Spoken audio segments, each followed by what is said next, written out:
The earth stopped shaking just as Meredith Cole felt the world collapse on top of her, crushing weight and suffocating darkness swallowing her whole, as the general store folded inward like a house of cards. 3 hours earlier, she had been standing behind the counter of her father's mercantile in Sierra City, California, arranging canned goods on the shelves while humming a tune her mother used to sing. The spring of 1872 had brought an unusual warmth to the mountain town, and through the open door, she could see the dusty Main Street bustling with afternoon traffic. Miners fresh from the nearby claims wandered between establishments, their pockets heavy with modest findings. Loggers guided timber wagons toward the mills. Women in practical calico dresses hurried between errands, their bonnets shielding fair skin from the relentless sun. Meredith was 22 years old, with auburn hair that she kept pinned in a simple bun and green eyes that reflected both intelligence and a quiet sadness. Her mother had died 2 winters past from pneumonia, leaving Meredith to help her aging father run the store that had served Sierra City for nearly 15 years. She had turned down 3 marriage proposals in the last year, much to her father's consternation. The suitors had been respectable enough, but Meredith could not bring herself to accept a loveless arrangement simply for security or convenience. "Meredith, I am heading to the bank," her father called from the back room, emerging with his account ledger tucked under his arm. Thomas Cole was a stout man of 58 with thinning gray hair and spectacles perched on his nose. "Will you mind the store?" "Of course, Papa." She smiled at him, noting the way his shoulders seemed more hunched lately, how his steps had grown slower. He was getting older, and she knew he worried about what would become of her when he was gone. The bell above the door chimed as he departed, and Meredith returned her attention to the shelves. The store smelled of coffee beans, leather, and the faint sweetness of barrel apples. It was a comforting scent, one that had defined her entire life. She had taken her first steps on these very floorboards, had learned to count using the inventory, had grown from child to woman within these walls. The door opened again, and Meredith glanced up to see a cowboy enter, his boots leaving dusty prints across the swept floor. He was tall and lean, with sun-bronzed skin and dark blonde hair that curled slightly at his collar. His clothes marked him as a working rancher, worn denim and a faded blue shirt, a leather vest that had seen better days. A Stetson dangled from his hand, and when he looked at her, his eyes were the color of a summer sky. "Afternoon, miss," he said, his voice carrying a slight drawl that spoke of somewhere further south. "I need some supplies if you have got the time." "Of course." Meredith smoothed her apron, suddenly aware of the flour dust on her sleeves. "What can I help you find?" "Coffee, beans, salt pork, and flour to start."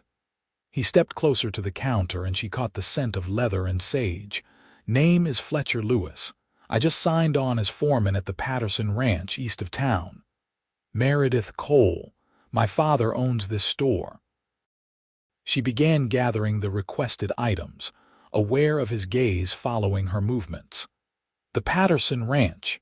I heard old Mr. Patterson was looking for someone after his last foreman moved to Sacramento. That would be why I got the job."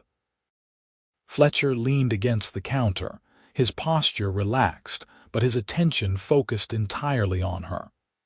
"Place has been run into the ground somewhat, going to take considerable work to get the cattle operation back to profitable. You have experience with that sort of thing." Meredith measured out coffee beans, the rich aroma filling the space between them. "Grew up on a ranch in Texas. Been working cattle since I could sit a horse." He paused, then added, "Lost my family to fever 5 years back. Parents, 2 younger sisters. Been drifting since then, working where the work takes me. Figured it was time to settle somewhere and this country suits me. The quiet grief in his voice resonated with Meredith's own loss. "I am sorry about your family. Thank you kindly." His eyes met hers and something unspoken passed between them, a recognition of shared pain. "What about you? You always lived in Sierra City, born and raised here. My mother passed 2 years ago. Now it is just Papa and me running the store." She wrapped the supplies in brown paper, her hands moving with practiced efficiency. "Gets lonely sometimes, but it is a good town. People look after each other." Fletcher nodded slowly, his gaze never leaving her face. "Seems like a fine place to put down roots." Before Meredith could respond, the world lurched sideways. The jars on the shelves began to rattle, a sound like distant thunder growing rapidly closer. She had a moment to recognize what was happening, the terrible understanding that this was an earthquake, before the shaking intensified with shocking violence. "Get in the doorway," Fletcher shouted, lunging toward her, but it was too late. The building groaned, a horrifying sound of splintering wood and grinding stone. Meredith saw the ceiling beams crack, saw the walls begin to buckle. Fletcher's hand caught her arm, yanking her toward him, and then everything came crashing down. The weight was immense, crushing, impossible. Meredith could not breathe, could not move, could not see anything in the absolute blackness. Dust filled her nose and mouth, choking her. Pain radiated from her left leg, and she realized with distant clarity that something heavy was pinning her down. She tried to scream, but no sound emerged from her compressed lungs. Time became meaningless. She might have lost consciousness briefly, or perhaps the darkness simply swallowed all sense of reality. When awareness returned, the shaking had stopped, but the weight remained. She was trapped in a pocket of space so small she could barely draw a breath. Terror clawed at her mind, then she heard it, a voice muffled and distant calling her name. "Meredith, Meredith Cole, can you hear me?" Fletcher. He had survived. Relief flooded through her, followed immediately by despair. How would he ever find her beneath all this rubble? She tried to call back, but managed only a weak croak. Her throat was raw from dust, her chest compressed by the weight above her. Still, she tried again, forcing out sound. "Here." "I am here." Did he hear her? She could not tell. The voice came again, louder now, more urgent. "Meredith, make a sound if you can hear me." She coughed, the dust making it impossible to draw a clean breath. But the cough must have been audible because suddenly there was the sound of shifting debris, of boards being thrown aside. Fletcher was digging. "Hang on." His voice was closer now, frantic with determination. "I am going to get you out. Just hang on." Meredith felt tears streak through the dust on her face. She wanted to call back to tell him she was trying, but she had no strength left for words. Her leg throbbed with agony, and she could feel something warm and wet that she knew must be blood.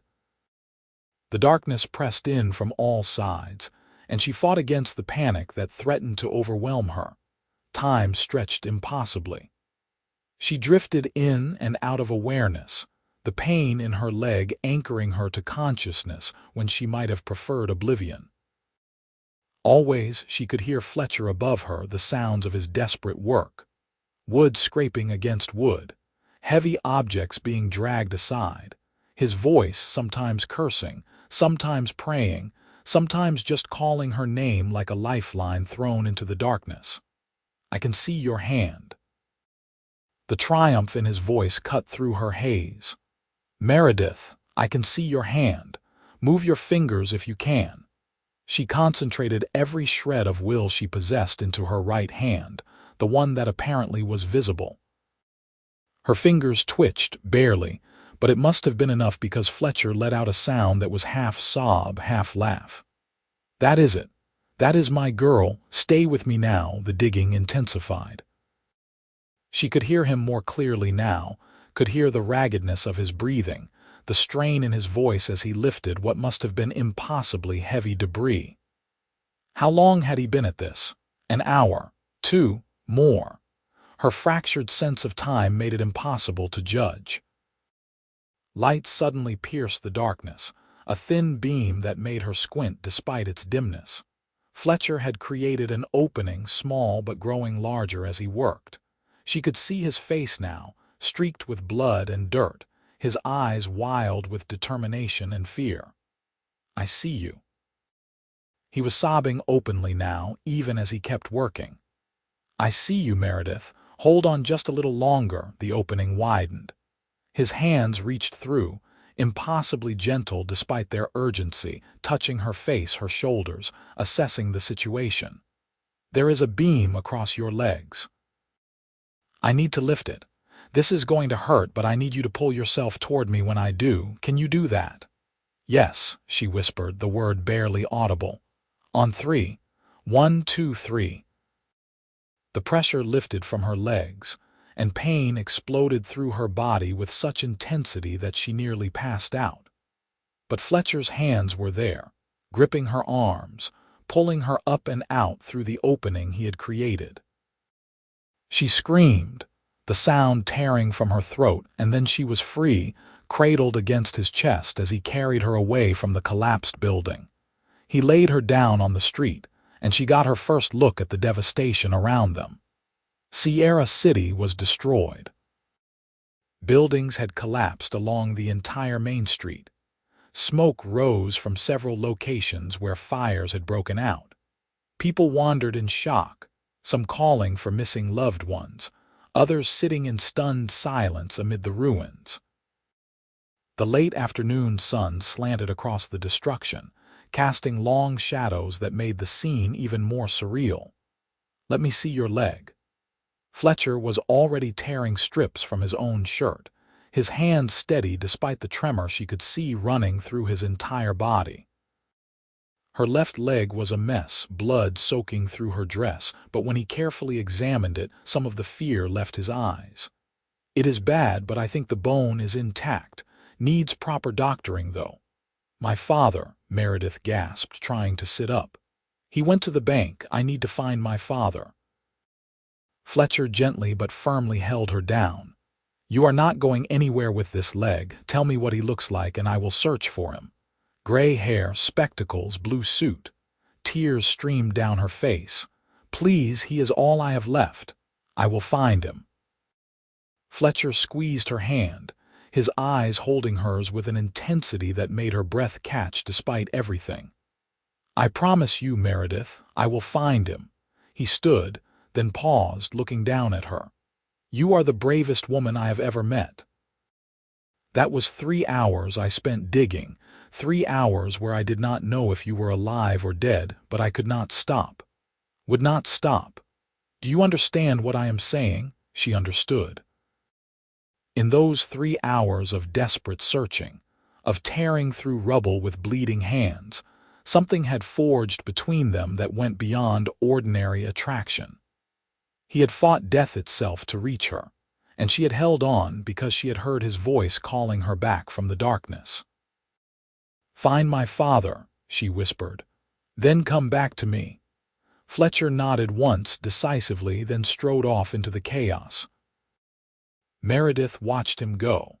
This cowboy she had known for perhaps 15 minutes before the world ended, and realized with startling clarity that her heart had already made a choice her mind was only beginning to comprehend.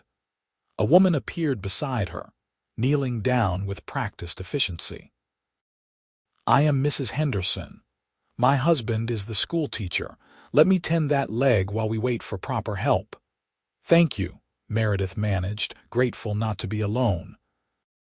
The pain was nearly unbearable now, but she focused on the crowd, searching for any sign of Fletcher's tall form or her father's gray hair. Mrs. Henderson worked quickly, cleaning the wound as best she could with water from a miraculously intact canteen, and binding it with clean cloth produced from somewhere. "You are lucky," she said quietly. "That young man who carried you out, he was like a man possessed." I saw him tearing into that rubble with his bare hands, would not let anyone help him, would not stop even to rest. Who is he to you? I just met him today. Meredith's voice sounded distant to her own ears. Right before the quake. Well, Mrs. Henderson sat back on her heels, studying Meredith's face with knowing eyes. The Lord works in mysterious ways, does he not? Time passed in a blur of confusion and pain. Makeshift rescue operations organized as the initial shock wore off. Men formed bucket brigades to fight the fires. Women gathered the injured and began tending wounds. Children huddled together, some crying, others silent with trauma. Then she saw him, Fletcher's tall form cutting through the crowd, and her heart leaped before she saw his expression.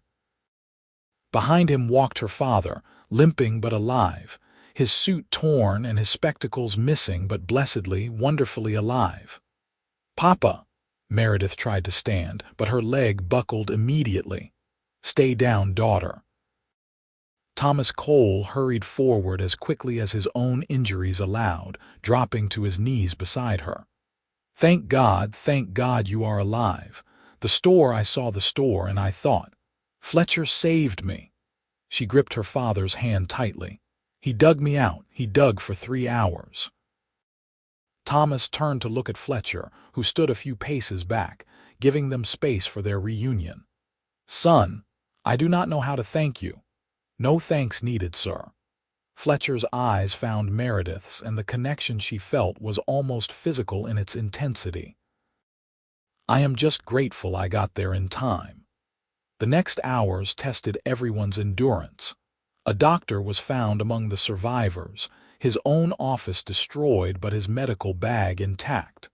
He set up in the street and began treating the injured. Meredith's leg required stitches, the needle and thread a fresh agony, but she bit down on the leather strap the doctor provided and endured. Fletcher stood nearby, not leaving despite her father's assurances that he could take over.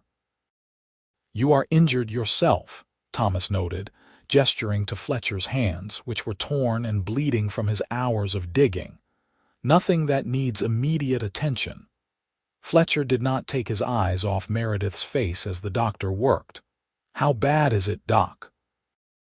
"She will keep the leg and should heal well if infection does not set in." The doctor tied off the last stitch with practiced efficiency. "She needs rest and to stay off it for several weeks. The muscle damage is significant." "She can stay with my sister and me," Mrs. Henderson offered. "Our house is damaged but still standing, and we have room." "Your father too, Mr. Cole. None of you can return to the store site, not until it is cleared." Arrangements were made, the practical necessities of survival taking precedence over everything else. The town organized rapidly, people falling into roles based on skill and ability. Fletcher joined the men clearing rubble and searching for more survivors. Meredith watched him work as Mrs. Henderson, and another woman helped her to the Henderson home. Watched the tireless energy with which he attacked every task, and something in her chest tightened with emotion she could not quite name. The Henderson house was a simple 2-story structure that had sustained damage to its chimney and several windows, but remained structurally sound. Mrs. Henderson established Meredith in a small downstairs bedroom, bringing water and clean clothes. "Rest now," she instructed firmly. "You have been through hell today." But rest was impossible. Every time Meredith closed her eyes, she was back in the darkness, feeling the weight crushing down, fighting for each breath. She would jerk awake, gasping, her heart racing with panic.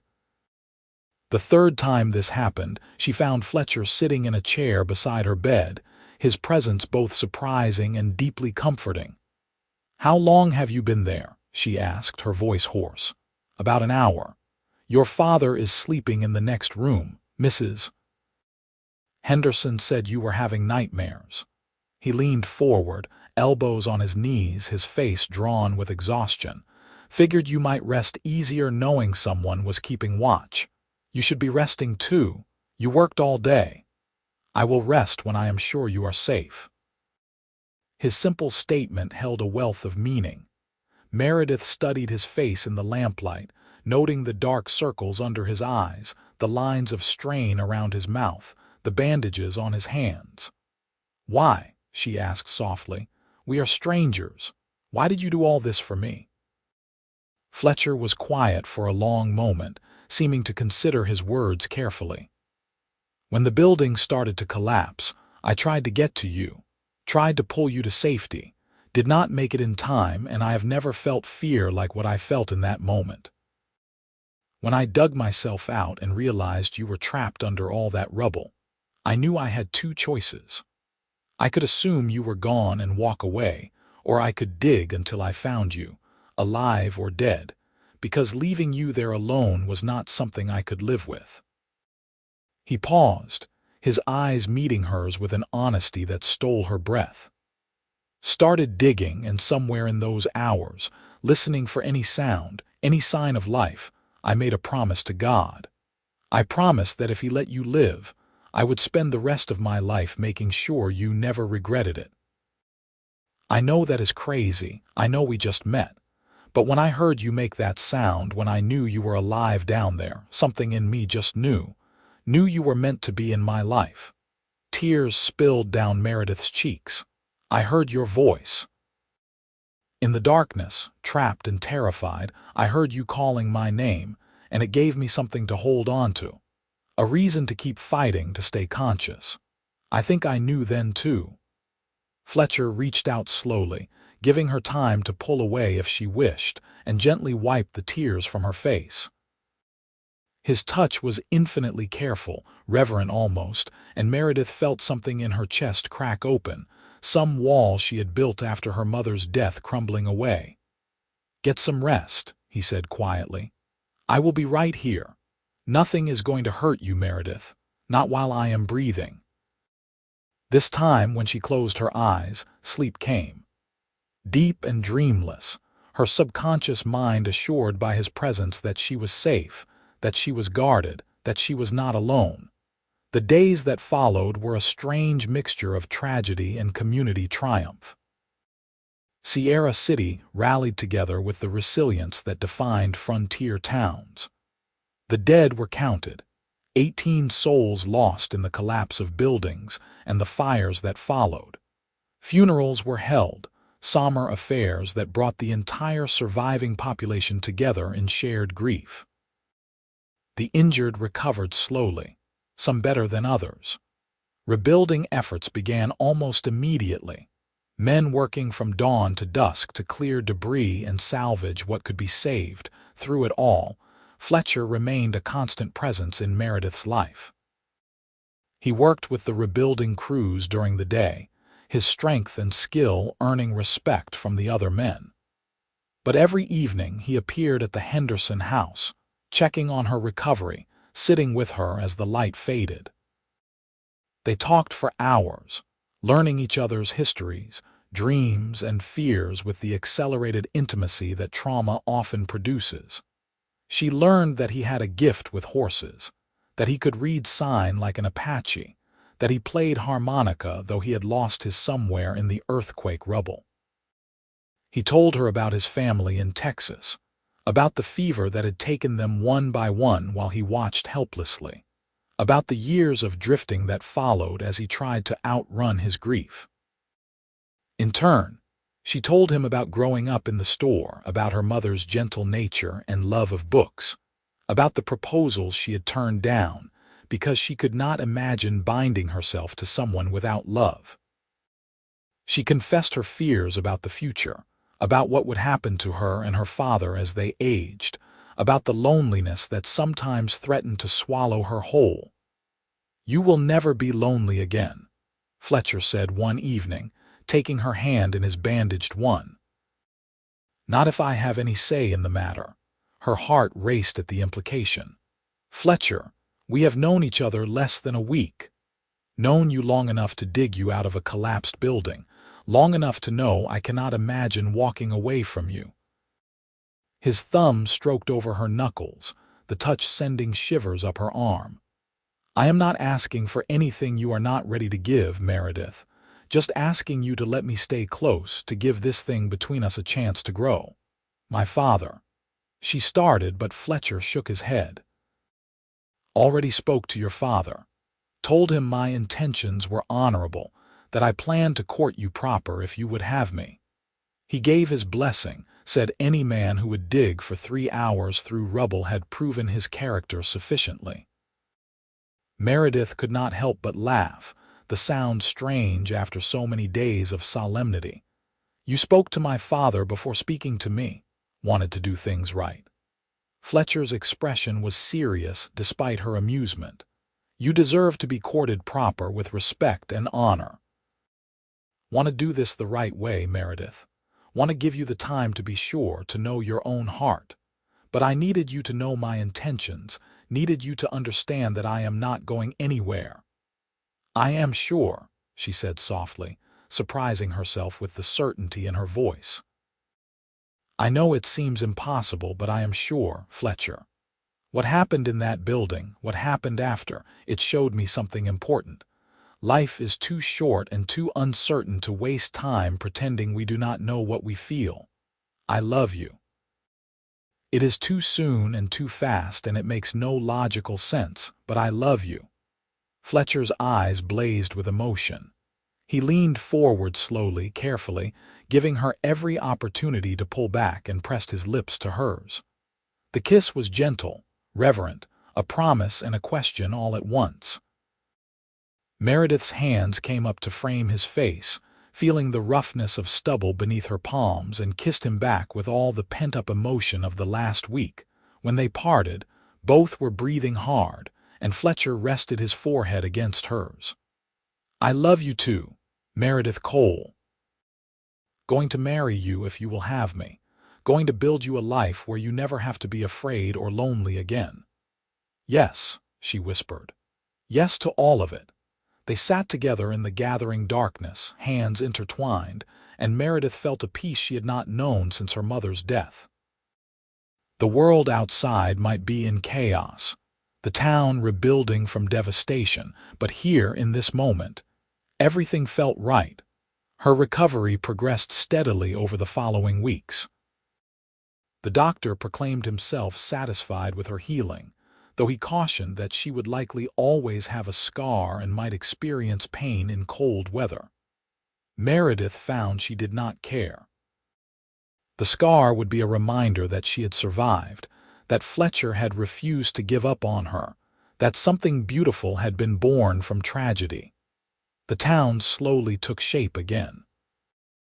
New buildings rose from the ruins of the old, sometimes on different plots as people reconsidered the layout and vulnerability of certain locations. Thomas Cole decided not to rebuild the mercantile, the task too daunting for a man of his years. Instead, he sold the plot and the salvaged inventory to a younger family newly arrived from Sacramento, taking a modest sum that would ensure his comfort in retirement. "I am getting too old for this," he told Meredith one evening. "Time I stepped back, let younger folks take over. Besides, with you marrying Fletcher, I figure you will have your own household to manage soon enough." "You will live with us, of course," Meredith said immediately. "We would not have it any other way." Thomas smiled, his eyes crinkling at the corners. "We will see, daughter, we will see." Fletcher had been working double time at the Patterson Ranch, impressing the owner with his skill and dedication. Mr. Patterson had offered him a small house on the property, a 2-room cabin that had been used by previous foremen. Fletcher spent his evenings fixing it up, replacing the roof, repairing the porch, making it suitable for bringing home a wife. 3 months after the earthquake, on a warm July evening in 1872, Fletcher Lewis and Meredith Cole were married in the newly rebuilt church in Sierra City. The ceremony was simple but heartfelt, attended by what seemed like the entire town. People who had survived the quake together formed bonds deeper than casual acquaintance, and everyone wanted to celebrate this union born from tragedy and sealed with such devotion. Meredith wore a dress of cream-colored silk that Mrs. Henderson had helped her sew, simple but elegant, with her mother's cameo at her throat. Fletcher wore new clothes purchased special for the occasion, black trousers and a crisp white shirt, his hair neatly trimmed and his face cleanly shaved. When he saw her walking down the aisle on her father's arm, his eyes filled with tears. "Dearly beloved," the minister began, and Meredith felt a surge of joy so pure it almost hurt. The vows were traditional, but when Fletcher promised to love and cherish her, to protect and honor her all the days of his life, Meredith knew he meant every word with a depth that most couples never achieved. When she promised the same, her voice rang clear and certain through the small church. "I now pronounce you husband and wife. Fletcher, you may kiss your bride." He did, thoroughly and sweetly, to the cheers and applause of their community. When they turned to face the congregation as Mr. and Mrs. Lewis, Meredith's face hurt from smiling. The reception was held in the street outside, tables set up with food that people had contributed from their limited stores. There was music and dancing, laughter and celebration. For one evening, Sierra City forgot about loss and hardship and focused purely on joy. As the sun set, painting the sky in shades of gold and crimson, Fletcher swept Meredith up in his arms, mindful of her still healing leg, and carried her toward the wagon that would take them to their new home. "I can walk," she protested, laughing. "I know you can." His eyes sparkled with happiness and something warmer. "But I have been wanting to do this again since the first time I carried you out of that rubble. Except this time, we are heading toward our future instead of running from disaster." The cabin was small but cozy, transformed by Fletcher's hard work into a real home. Someone, probably Mrs. Henderson, had left wildflowers in a jar on the table. The bed was made with fresh linens. Lantern light cast a warm glow over everything. Fletcher set Meredith down carefully, and for a moment they simply stood together, the magnitude of the day settling over them. "Are you happy?" he asked softly, his hands gentle on her waist. "Happier than I ever thought possible." She reached up to touch his face, marveling that this man was now her husband, her partner, her future. "Thank you for not giving up, for digging me out, for staying. Never could have walked away from you." He kissed her forehead, her cheeks, her lips. "You are my miracle, Meredith. My second chance at family, at love, at everything that matters." She pulled him close, feeling the solid strength of him, the steady beat of his heart against hers. "Make love to me," she whispered. "I want to belong to you completely." He carried her to the bed, his touch reverent and unhurried. They came together with a tenderness born of deep emotion, learning each other slowly, building memories that would sustain them through all the years to come. When they finally fell asleep in each other's arms, tangled together in the moonlight, Meredith felt complete in a way she had never imagined possible. The first year of marriage brought adjustments and challenges. Meredith learned the rhythms of ranch life, the early mornings and hard work, the satisfaction of contributing to something larger than herself. She tended a garden behind the cabin, growing vegetables and herbs. She learned to cook over a wood stove, to preserve food for winter, to manage a household with limited resources. Fletcher proved to be everything she had believed him to be and more. He was patient with her learning curve, supportive of her ideas, unfailingly kind even when exhausted from long days working cattle. His love for her shone through every action, every word, every glance. They talked for hours in the evenings, sharing dreams and making plans. They made love with a passion that never dimmed, finding in each other a perfect complement. Thomas Cole did eventually move in with them, taking over the cabin's small second room. His presence added to rather than diminished their happiness, his dry humor and quiet wisdom enriching their daily lives.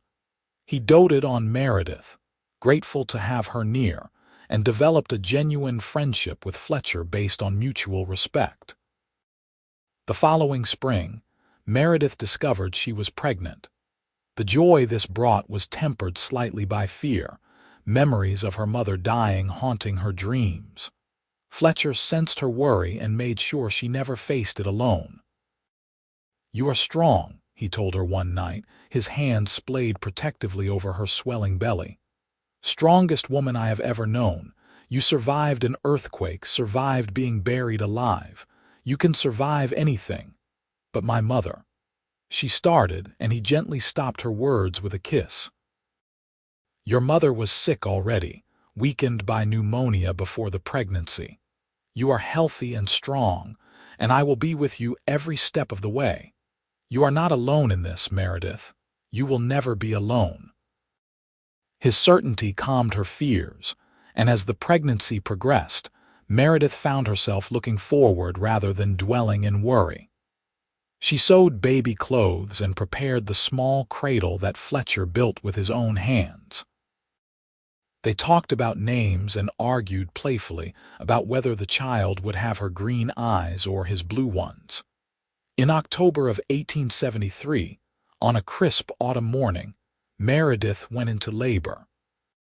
Fletcher stayed by her side despite the doctor's suggestion that he wait outside, holding her hand and supporting her through each contraction. When their son finally entered the world with a lusty cry, Fletcher wept openly.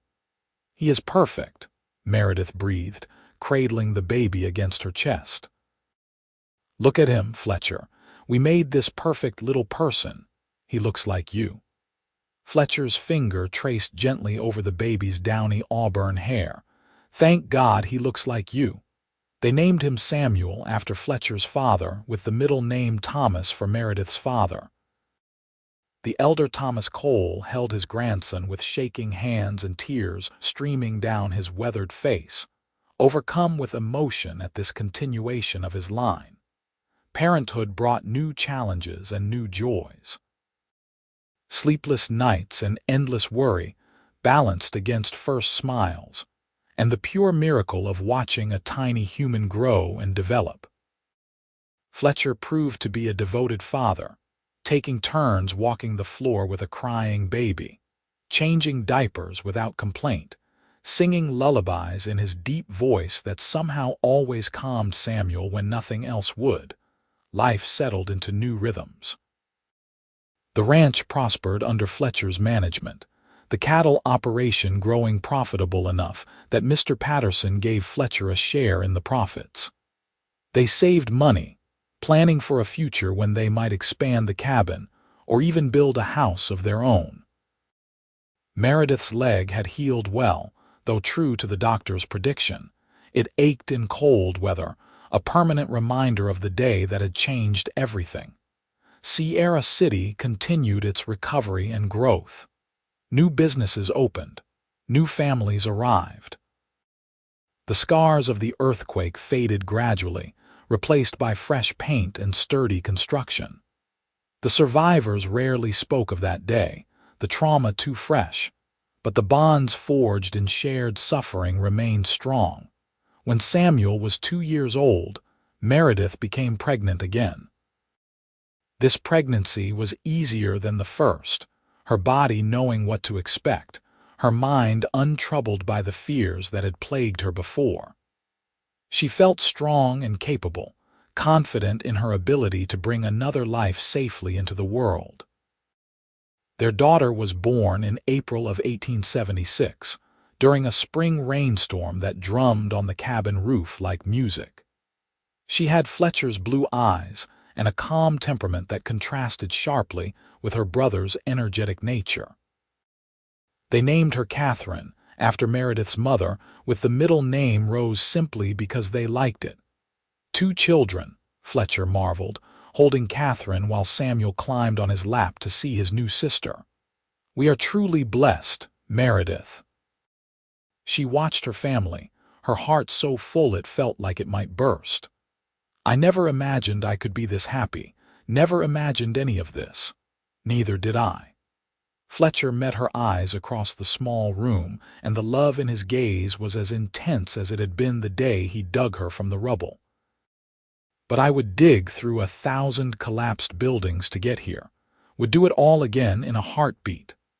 Thomas Cole died peacefully in his sleep that winter, surrounded by the family he loved. Though they grieved his loss, there was comfort in knowing he had lived to see his grandchildren, had spent his final years in comfort and love. They buried him in the Sierra City Cemetery, his grave marker simple but dignified. And Samuel, though only 3, seemed to understand that his grandfather had gone somewhere he could not follow. The years passed with the steady rhythm of ranch life. Samuel grew into a sturdy boy who loved horses and followed his father everywhere. Catherine was quieter but equally determined, with a gift for plants that had Meredith's garden flourishing under her careful attention. They added another room to the cabin, then eventually built a proper house on land that Fletcher purchased from Mr. Patterson, land that had been part of the ranch, but which the older man was willing to sell to his best foreman. In 1880, their 3rd child arrived, another boy they named James. He was the perfect blend of his parents, with Meredith's auburn hair and Fletcher's blue eyes, and a personality that was pure sunshine. The household rang with children's laughter, with the chaos of family life with love. Fletcher had become a respected figure in Sierra City, known for his integrity and skill. He served occasionally on the town council, helping make decisions about infrastructure and growth. Meredith found herself at the center of a network of women friends. The bonds formed during the earthquake's aftermath, evolving into genuine friendships that enriched her life. They returned sometimes to the site where the mercantile had stood, the new building that occupied the space housing a different business now. Fletcher would take Meredith's hand and they would stand quietly, remembering. "You ever regret it?" Meredith asked once. "If the earthquake had not happened, you would have bought your supplies and ridden out. We might never have seen each other again. Cannot regret something that brought me to you." Fletcher's arm came around her waist, pulling her close. "Would not trade a single moment of our life together, not for anything. The earthquake was a tragedy, people died, lives were destroyed, but it also brought us together, and I cannot regret that. Neither can I." She leaned into him, grateful for his strength, for his love, for the life they had built together. Their 4th child, a daughter named Margaret, arrived in 1883, completing their family. 4 healthy, happy children, a ranch that prospered, a love that had only deepened with time.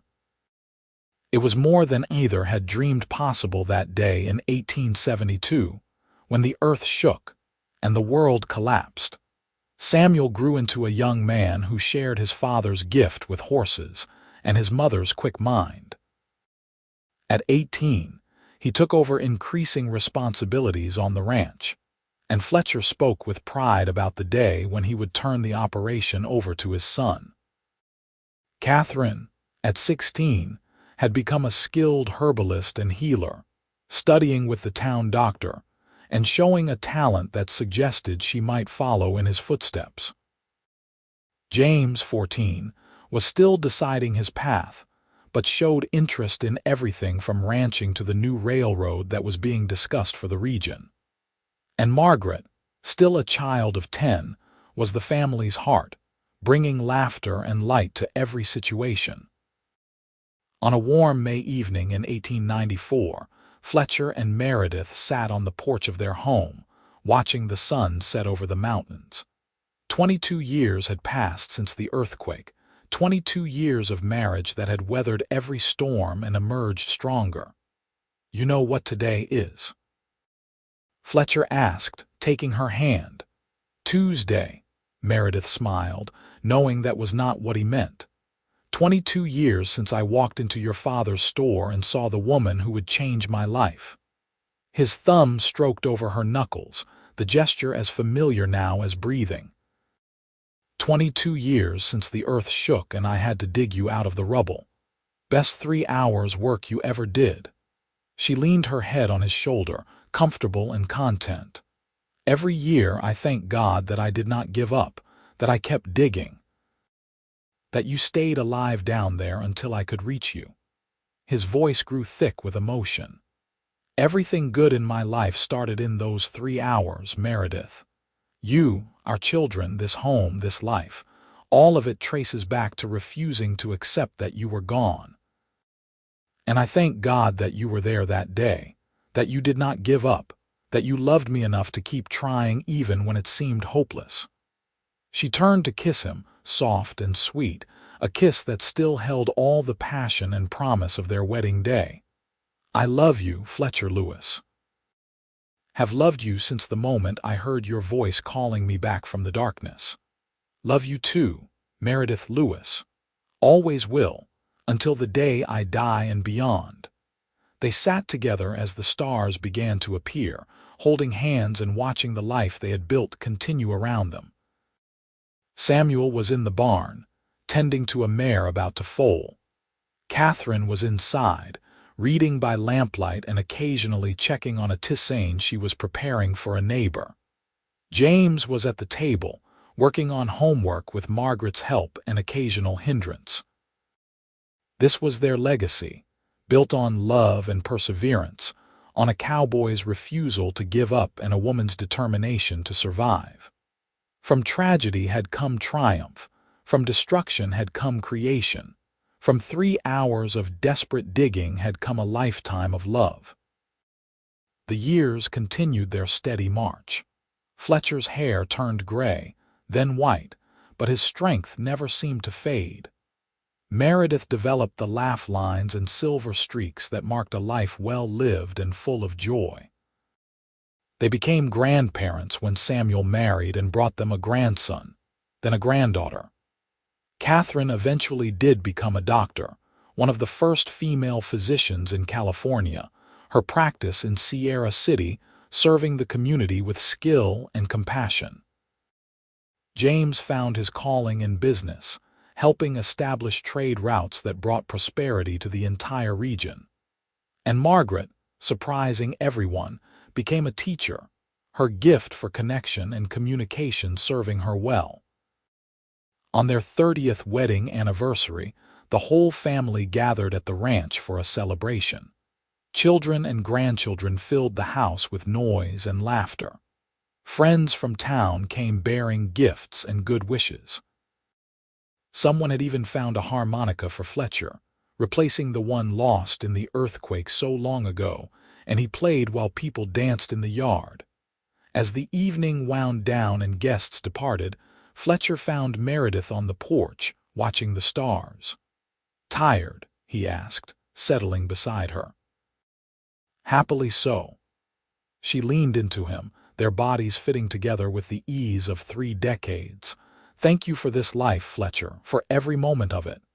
Thank you for surviving, for staying alive until I could reach you, for saying yes when I asked you to marry me." He kissed the top of her head, breathing in the familiar scent of her hair.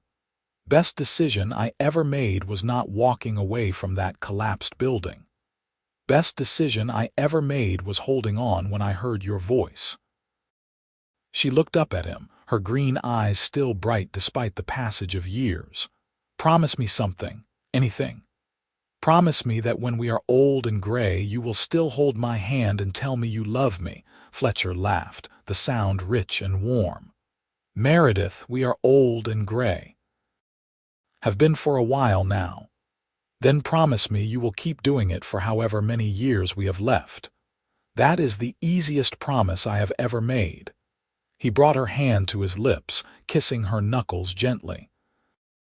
"I will love you and hold your hand every single day we have. And when we are gone, I will find you in whatever comes next and do the same." They sat together under the stars, surrounded by the echoes of laughter and love, and knew without question that they had found what so many people searched for their entire lives. They had found each other, against all odds, pulled from tragedy and forged in crisis. They had built something lasting and true. The earthquake of 1872 had taken much from Sierra City, but it had also given two people the greatest gift imaginable.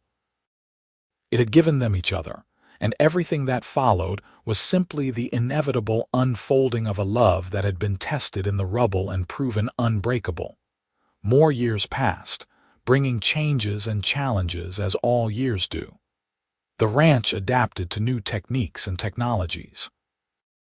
The railroad finally came to Sierra City, bringing growth and prosperity. The children grew into adults with lives and families of their own, though they remained close, drawn back always to the home where they had been raised with such devotion. Fletcher and Meredith grew older with the grace of those who have lived fully and loved deeply. They walked slower but still walked together, hand in hand as always. They spent their days surrounded by family, their evenings in quiet companionship on the porch they had shared for so many years. When Fletcher finally passed at the age of 78, it was peacefully in his sleep, with Meredith's hand in his. The entire town mourned, remembering the young cowboy who had dug for 3 hours to save his future wife, who had built a life of integrity and love, who had shown everyone what devotion truly meant. Meredith lived another 5 years, surrounded by children and grandchildren and great-grandchildren, the matriarch of a family that had grown beyond her wildest dreams. She spoke often of Fletcher, keeping his memory alive, telling stories to the youngest ones who had never known their great-grandfather, but who understood from her words that he had been someone special. On a spring morning in 1909, Meredith passed away quietly, her hand held by Catherine, who had long since become the town's most respected physician. Her last words were a smile and a whisper that Catherine swore sounded like, "I am coming, Fletcher." They buried her beside him in the Sierra City Cemetery, under a headstone that read simply, "Meredith Cole Lewis, beloved wife, mother, grandmother, and friend. She survived the rubble to build a legacy of love." The family gathered after the service, sharing memories and comfort. Samuel, now in his 50s with his own grandchildren, told the story he had heard countless times of how his parents had met, of the earthquake and the desperate digging, of a love that had been forged in crisis and had never wavered. They were the lucky ones, he said, looking around at the family that had sprung from that chance meeting in 1872.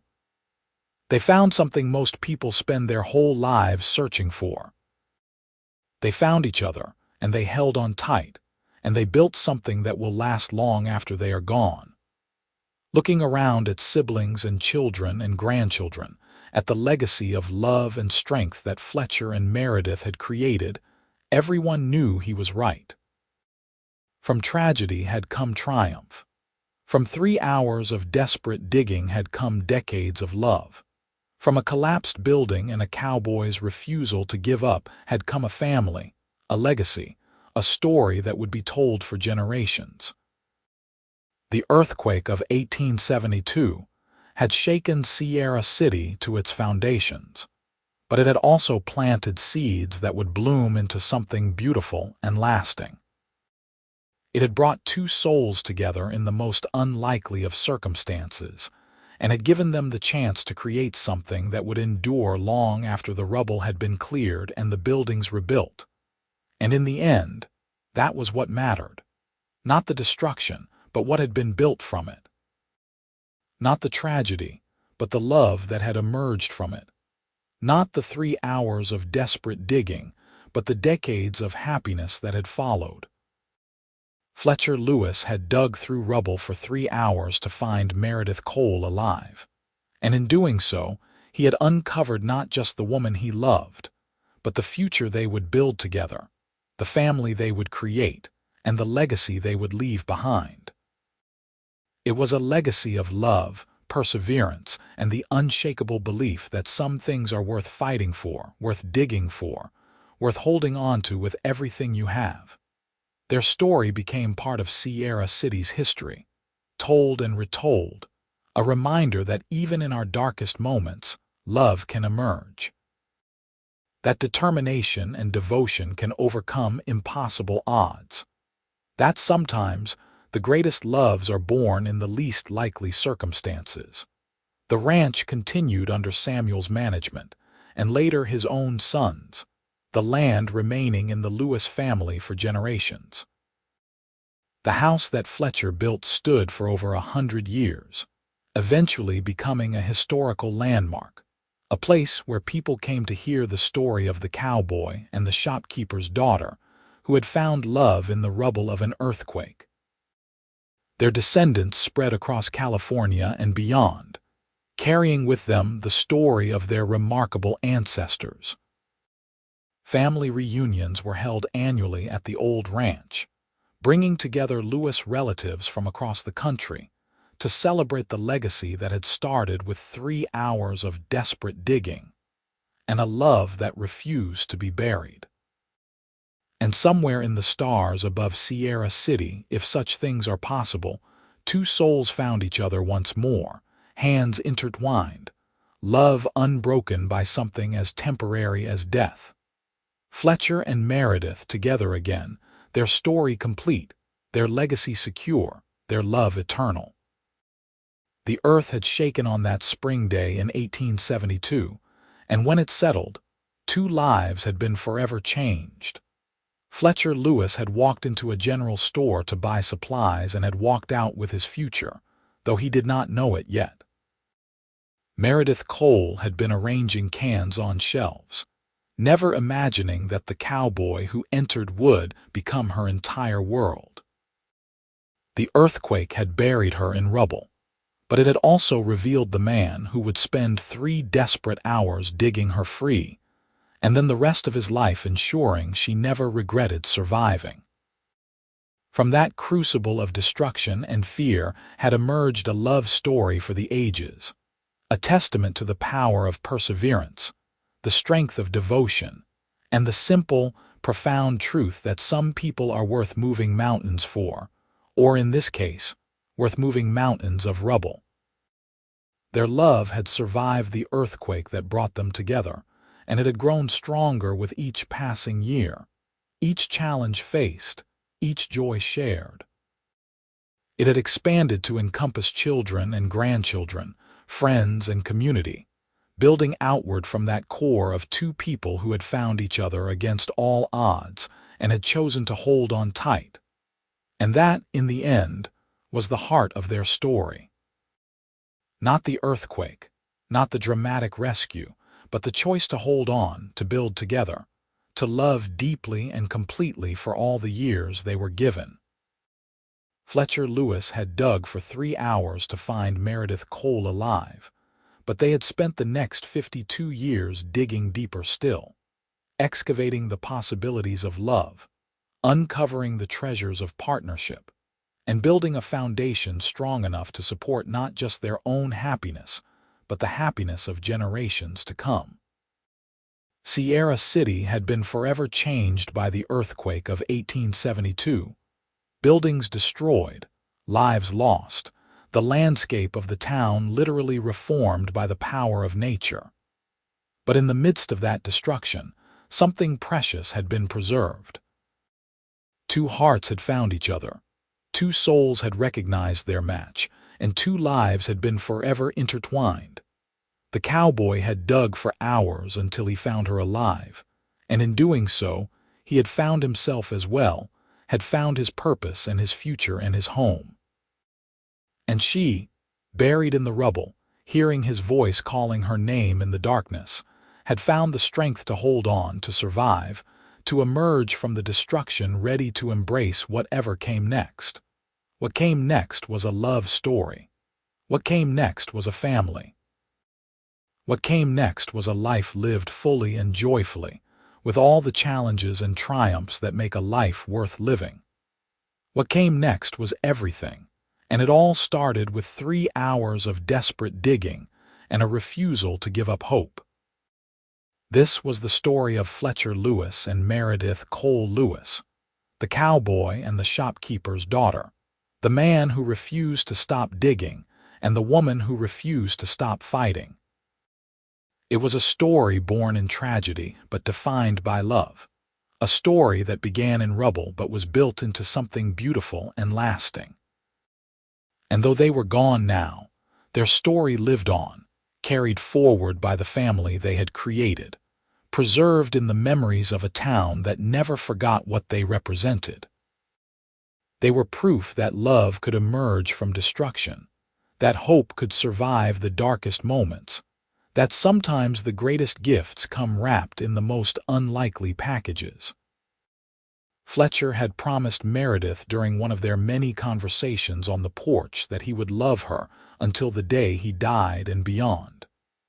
It was a promise he kept, a promise that echoed through the generations, a promise that became the foundation of everything that followed.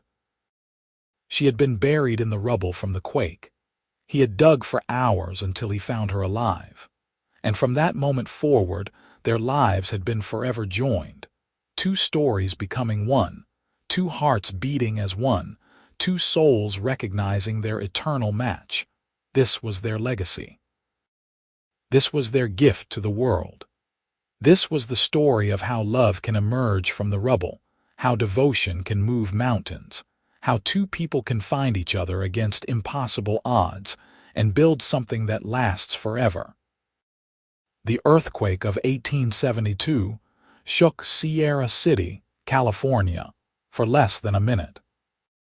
But the love story it created lasted a lifetime and beyond, echoing through generations, inspiring all who heard it to believe in the power of perseverance, the strength of devotion, and the simple, profound miracle of 2 hearts finding each other in the chaos and choosing to hold on tight, no matter what came next. And they lived happily ever after, because some stories demand no other ending.